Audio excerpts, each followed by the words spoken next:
सुभद्रा योजना को नहीं उपमुख्यमंत्री प्रभाती परिडा बड़ सूचना। मार्च 6 रे मिलिबो सुभद्रा योजनार प्रथम किस्तिर पंचम पर्याय टंका। एथिरे 1,70,000 महिला उपकृत हेबे। एबे सुधा 98 लाख रु अधिक महिला को सुभद्रा टंका मिल सारिथिबा बेले आसंता 6 तारिख रे कोटिए रु ऊर्ध्व मैजिक नंबर को छुईब एही संख्या।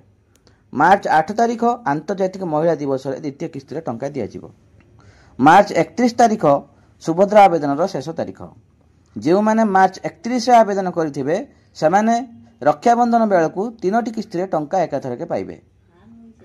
8 मासर योजना हेबा, कोटिए महिला आप्लिकेशन आसीबा एवं सुभद्रा टंका मिलिबा ये गोटे इतिहास बोली कहिसंती उपमुख्यमंत्री। एसबु प्रक्रिया रे सबु जिल्लार जिल्लापालंकठू आरंभ करी सुभद्रा टीम, महिला शिशु विभाग ता सहित ग्रासरूट रे काम करुथिबा अंगनवाड़ी कर्मी, बैंक मित्र लगातार प्रयास करछंती। आंतर्जातिक महिला दिवस पूर्व सुभद्रा महिला संख्या कोटिए रे पहुंचीबा प्रधानमंत्री महिला सशक्तिकरणर जो स्वप्न देखिछंती ताकू राज्य मुख्यमंत्री नेतृत्व रे साकार करा जिबा कथा कहिछंती प्रभाती परिडा। अन्यपटे उपमुख्यमंत्री आउरी कहिछंती जे समस्त महिला सुभद्रा योजनार लाभ उठाई पारिबे।